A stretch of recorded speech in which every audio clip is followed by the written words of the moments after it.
Solitude in E minor. Yeah, E minor, all right, yeah!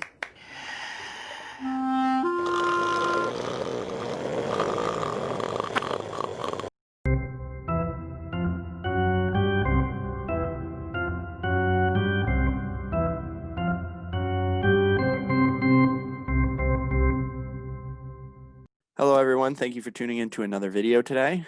So this video is going to be a recap of the previous game against the Boston Bruins, and this is something I'm going to be doing after every one of the games. I'm going to point out all the good, and certainly the bad, and tell you what my thoughts on the previous game was. So without further ado, let's get on it. So basically the introduction is definitely correct when it came to the beginning of this game. There was a lot of hype going into it. The Devils are finally back. Yeah, we finally get hockey, first time in 10 months, 310 days, whatever. And they come out and start like that. The first 20 minutes of this game is definitely evidence that Mackenzie Blackwood's going to need to stand on his head if this team is going to be anywhere close to solid, decent even. He made 15 saves in the first period. The first period. The Devils had that many shots towards the end of the game. So, in all essence, the first period was basically garbage. You know, the Bruins got a power play and they eventually scored on it. But yeah, that first goal of the game was absolutely atrocious. It starts off by Zajac winning the faceoff on the penalty kill. Wins the draw, gets it up to Palmieri. Palmieri turns it over at his blue line. Whatever, honestly. And they take it down to the corner, basically. Pass it right in front for Marchand, who scores. A lot of people basically predicted that Marchand would get a free open look in front of the net. And I guess they got what they predicted, so good for them. But yeah, that was the only scoring of the first period. Thank God. Imagine easily 3 or 4 other goals could have been scored by the Bruins. That's how good Mackenzie looked. He made 3 or 4 solid, like unbelievable saves in the first 15 minutes of the game. And the fact that we only got away losing 1-0 after one is like God was watching over this game, and I was like, nah, the Devils aren't losing that badly yet. We're gonna torture their fans some more. They're not getting off this easy. Just another thing to note, Sharon Govich can fly. Igor, whatever his name is, that dude has got some wheels. Dude drew like 3 penalties in the game. What? That hit from McAvoy, I think it was the second penalty. Pretty questionable that was a penalty. If anything, it looked like it was boarding, but they called it interference. He just got rid of the puck, so I don't know if that was interference, but we still got a power play nonetheless. And what didn't we do on it? Score. Yeah, get used to that. Power play was 0 for 5, starting to look like mid-season form already. But something that was supposed to be our strength is the penalty kill, and we only had a 60%. The Bruins went 2 for 5 on the power play. Now I have to talk about Miles Wood. Talk about looking like mid-season form. Miles Wood arrived and already looks like Miles Wood. I was very generous of Miles Wood in my last video about the predictions. I said he was a good power forward. Doesn't need to sniff the top 6. He played on the third line. He scored a goal. It's got a nice shot. Nice play by Hughes. But he took 2 goaltender interference penalties. Like, bro, the one thing that's so easy to do not skate into the goalie. The first one I understand because his momentum was kind of going towards the net and whatever. But the second one, you just fell backwards into him. Learn how to skate, bro. Yeah, so there really wasn't anything going on in the second period. Devils got a few power plays. So did the Bruins. Nothing really happened except for like the last couple seconds of the game where Zacha had a partial breakaway. Rask made a nice save on it, but it's a great feed from Gusev. And then a little into the third period, Jack Hughes has a nice chance in front of the net. Good pass by Palmieri in front. And then Hughes just misses it. He was trying to go over Rask's right shoulder. Just misses it, but great job to get in position and great pass from Palmieri. I'll get into more details about Hughes and other players later. So at about 8 minutes into this third period, Devils still down a goal. Jack Hughes gets a turnover at their own blue line, battles with the defenseman for the puck, passes up to Wood, and Wood actually snipes it past Tuukka Rask? What? I remember watching that as it was happening, and I was like, Wood's going to shoot it right at him. Oh, he scored. What? And of course, he ran in the net and dislodged it. But he scored, so okay. Then a couple minutes later, probably about the 7-minute mark, the Bruins have a power play. Because of who else? Miles Wood, goaltender interference. Again.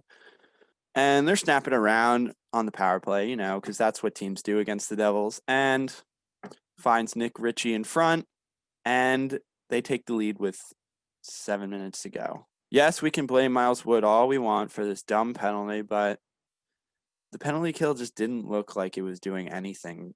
They weren't really moving, letting the Bruins really do whatever they want, snapping it around, and it really cost them. They scored 2 power play goals, which eventually were the reasons why the Bruins didn't score a 5-on-5 at all. Granted, they probably should have, but Mackenzie Blackwood said no. They only scored on the power play. So if they need to clean up this power play, definitely. And if they do, and we only keep them to 1 goal on the power play, we don't go to overtime. We don't go to shootout, and we get 2 goals. And Miles Wood isn't treated like such a dummy. To be honest with you, once the Bruins scored that goal, I was like, game over.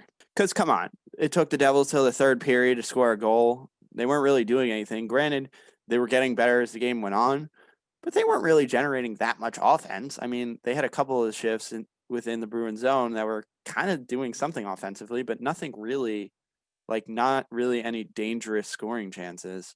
Boy, did the Devils not think this game was over like the rest of us. Or at least me. So a minute after the Bruins scored their goal, Devils have it in the Bruins zone. Hughes has it down low into the corner, gets it up to the point to Tennyson. Then Tennyson swings it over to Ty Smith. He looks like he's cutting to the wall. He doesn't. He does a little toe drag move that defensemen do. That's low-key kind of sick.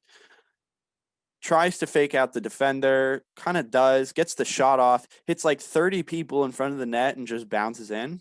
And Ty Smith's first NHL goal went off of 7 people in front of the net, just like he planned as a kid. I'd bet you that's exactly how Ty Smith drew it up. Scoring your first NHL goal from an assist with Matt Tennyson and going off of 3 people in front of the net. Definitely how he drew it up. No, but in all seriousness, it looks like the puck went off of McAvoy's foot, then off of Jeremy Lazon in front, number 55. And then I thought Sharon Govich hit it, but he didn't. It hit off of McAvoy again in the upper body, and then it went in. I saw Sharon Govich swat at it, so I was like, oh, he swat at it, hit his stick, and then it went off of McAvoy and in. And I was like, oh, Sharon Govich's first NHL goal, Ty Smith, first NHL point. That's not the case. So now we can just go back to this game. Hopefully they find a way to take the lead with 5 minutes to go. But honestly, whatever happens, happens. They were down a goal. They tied it. They were down another goal with less than 7 minutes to go. And a minute later, they answered back. I mean, it's the Devils, and they're playing against the Bruins. That's pretty impressive. You got to admit, as talent deprived as this team is, coming back twice against the Bruins is pretty impressive for anybody. It's just good to see that after the second goal they gave up, they didn't give up. They kept battling. They provided some offense. Even after they tied the game, they were still doing stuff on offense, which is great to see. It just shows you that they don't give up. Doesn't matter who they're playing. They don't give up. And then we get to overtime, and honestly, at this point, we're playing with house money. Yeah, I would hope for a Devils win, but honestly, if they lose, they still got a point, and they played well, progressively well, got better through the rest of the game, so I can't really complain whatever happens here. I mean, overtime was kind of boring, except for a couple chances here and there. But that's kind of what happens when both teams really want to hold the puck and try and find the perfect shot. Sharon Govich was pretty good in overtime. He took it around the blue line. He had possession. Guy on his back, basically strong on the puck, comes around to the left hash mark, and he shoots it, and he just missed going glove side. And then Palmieri got basically a 2-0 breakaway. He was gassed. He wasn't going to score on that, but I mean, at least he got the opportunity. I think he should have put on a little move, just trying to shoot it. And then that concludes overtime, going to a shootout. The shootout, we had our usual three. We had Gusev, Boquist, and Hughes shoot. They all missed. Gusev did his regular move, tried to go 5-hole. Rask knew it was coming all the way. Boquist comes in slowly. Rask makes the save. All right, fine. And then Hughes tried to make Rask bite. He didn't. The Bruins had Coyle, Kasha, and Marchand go for them. Coyle and Kasha were stopped by Blackwood on pretty decent moves. But then Marchand shoots 5-hole, scores on Blackwood, and the game is over. So yeah, that's it for the game recap. But there were a couple of guys that kind of stood out to me that I'm kind of glad they did. It would be rude of me not to start off with Sharon Govich, who we still don't have a nickname for. I've heard Sharon. That just sounds weird. I'm not calling him a middle-aged mom name. I know that's like short for his name, but that just doesn't sound right. He had a nice game defensively. I mean, he was on the penalty kill. He wasn't on one of the goals, though. He had a solid – he drew 3 penalties. I mean, what else can you do? What else can you ask of this guy? Not to mention he was playing on the first line. He went from an AHL bottom 6 forward last year, and now he's an NHL first line forward now. He looked like he belonged in the NHL, and that's something that's really important to see.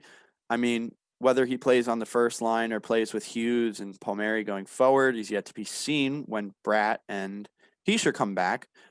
But Sharon Govich looked like he really belonged, and he should be staying with this club. Another guy that I thought played a pretty well game, and there were some parts where he was like, was Jack Hughes. He had 2 assists in this game, which is great to see. You just need the offense to start coming. He made a great play on Wood's goal. He was a secondary assist on Ty Smith's first goal, and he really looked like he plays a lot better. Something I'm worried about for Hughes this season is being that the Devils aren't really that good of a team, that he's going to try and force offense himself, take the puck into the zone, try and skate around 3 or 4 guys and turn it over. That's not what we want to see. And it's going to happen this season because he's still 19. He's still young. He's still trying to learn the NHL ways. But, I mean, it happened a couple of times yesterday. Other than that, really, he had a solid game. And one more guy who kind of flew under the radar for me, and probably a lot of people that really didn't expect to have a pretty solid game, was Michael McLeod. He's playing on the 4th line as center, and whenever that line was out there, I thought, I mean, okay, yeah, do whatever you can. If you can generate some offense, that's good, but let's see what you can do. Whenever he had the puck, he was very strong on it, which is something we needed to see from him. He's a little bit of a smaller body, but being that he wasn't bullied by any of the Bruins defenders was good to see. Whenever he had the puck, he just held it, made smart decisions with it too. That's something else that's what you want to see, really. He didn't turn the puck over really much. Didn't get on the stat sheet, wasn't on for any of the goals, but it's something good to see that he can hopefully just build on, and maybe he could stay as the 4th line center and 4th line winger when the top 2 offensive guys get back. You never know. So we are 0-1. Can't say we're undefeated. Oh well. At least we aren't the Rangers. The Rangers were down 3-0 in the first 10 minutes of the game last night to the Islanders at home when they said, oh, Shesterkin is the GOAT. Oh, they're going to win the cup. They're going to win the division. They're so good. Alexei Lafreniere. Nah, you guys aren't much better than us. Relax. So being that they got blown out in their own building on opening night when they have so many expectations, just puts a chef kiss on the night. So that'll do it for this video. Thank you if you decided to stay the whole time. Not only should you like and subscribe, you should comment for what you thought of the video and other stuff that you want to see. With that said, I'll talk to you guys in the next video. Let's go Devils. Sean out.